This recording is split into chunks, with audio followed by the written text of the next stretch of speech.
Cajeros automáticos dispensando grandes sumas de dinero, jóvenes disfrutando una vida de millonarios y software de hacking parecidas sacada de una película. Esta es la historia de cómo hackers conquistaron el código fuente de millones de cajeros automáticos para hacerse millonarios. La compañía de seguridad tecnológica Kaspersky detectó hace algunos días un nuevo virus en cajeros automáticos que En el año 2010, Barnaby Jack puso en marcha una carrera que le ha costado billones a diferentes bancos alrededor del mundo. Introdujo un hack que te permitiría sacar dinero de los cajeros automáticos sin ponerle un solo dedo encima.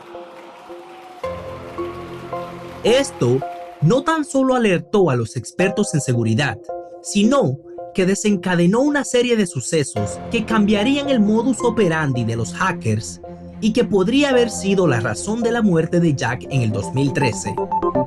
The hacker community is mourning the loss of one of its brightest. Barnaby Jack died Thursday morning at the age of 36. La serie de hacks que Barnaby demostró en su discurso se le llamó Jackpotting. Jackpotting. Jackpotting. Call it the jackpot. Jackpotting attack. jackpotting, o en español premio mayor, es el término que fue acuñado por expertos en seguridad. Jack demostró dos opciones de jackpotting, donde la primera pudo haber sorprendido, pero la segunda es del material del cual están hechos las pesadillas de cualquier experto en seguridad.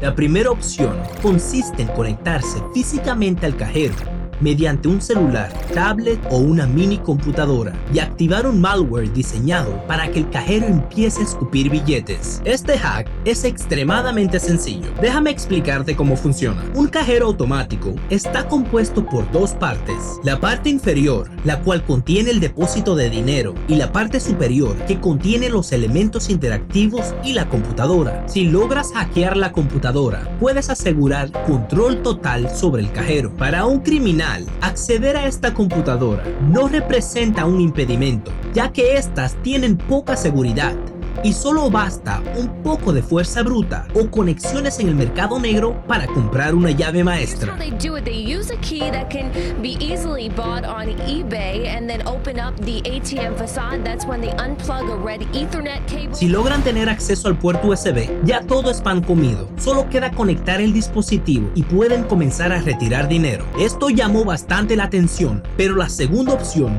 fue lo que cambió el curso hasta hoy en día. Jack demostró que si se lograba hackear el sistema interno de un banco, los atacantes podrían tomar control de cualquier cajero automático de manera remota y obtener todo el dinero que contengan sin dejar rastros. Todo completamente anónimo.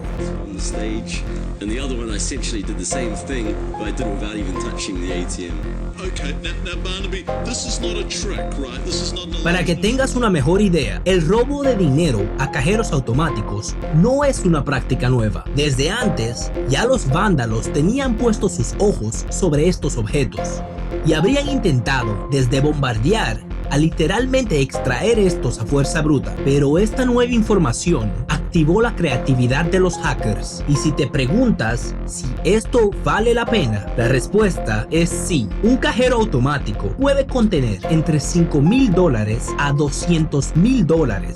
Esto es una mina de oro al alcance. Además de que existen muchos cajeros automáticos localizados en lugares remotos y con poco tráfico, lo que hace a estas máquinas un blanco perfecto. They usually attack or go after ATMs that look like this, something that's outside, a standalone ATM. El primer ataque reportado de jackpotting fue en México 2013. Este robo se realizó sin tener que utilizar armas o exponer la identidad de alguna persona. Solo un grupo de jóvenes con sus computadoras y maravillosas mentes criminales. El malware utilizado para infectar las máquinas fue llamado Lotus.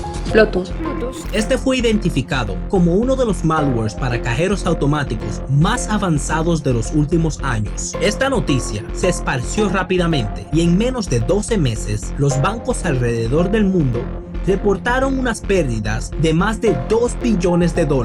A través de los años, Bluetooth ha disfrutado de muchas transformaciones que, como un virus en plena pandemia, muta para adaptarse a los parches de los expertos en ciberseguridad. Pero como si ya no fuera suficiente, Carbanak, un grupo de hackers rusos, realmente agitaron el panal de avispas criminal cyber gang has stolen as much as $1 billion from over 100 financial institutions over the past 2 years. The gang, which has been dubbed Carbanak. Si te ha gustado este contenido y quieres la segunda parte, suscríbete y comparte en tus redes.